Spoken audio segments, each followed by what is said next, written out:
اللحمة المحمرة هنعملها النهاردة بطريقة سهلة وبسيطة جدا زي ما احنا شايفين، بجد تحفة. وازاي نخلي عليها الصوص بتاعها ده اللي بيخليها جميلة. هناكلها بقى جنب رز او مكرونة او عيش، روعة. اول حاجة بجيب اللحمة بغسلها قبل ما اقطعها، وبعد ما اقطعها ما بغسلهاش، وتكون اللحمة فيها قطعة كده ايه دهنة ملبسة، يعني بتبقى ايه اطعم كتير. بقطعها مكعبات وبنزل عليها مية عادي من الحنفية تغطيها، ما بحمرهاش في مادة دهنية خالص، دي بتبقى حلوة جدا وخفيفة على المعدة.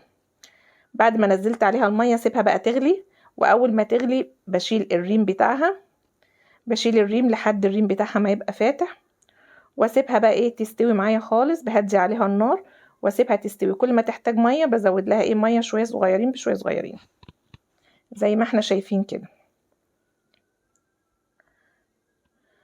بعد ما خلاص داخله على سوا بس لسه ما استوتش سوا كامل، بنزل عليها بقى ايه بالتوابل.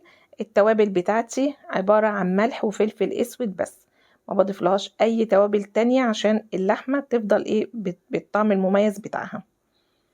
بظبط الحدوق بتاعها والملح بتاعها، وبسيبها برضو ايه لحد ما تستوي، وكمان الصوص اللي عليها يقصر شوية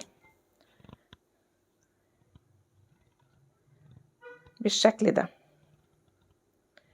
هغطيها بقى واسيبها تستوي، وكده الصوص قصر معايا واللحمه استوت، وكده بقت ايه مستويه جدا والصوص بتاعها تحفه.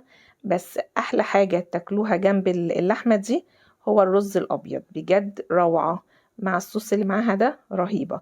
جربوا الطريقه دي وقولوا لي رايكم في التعليقات.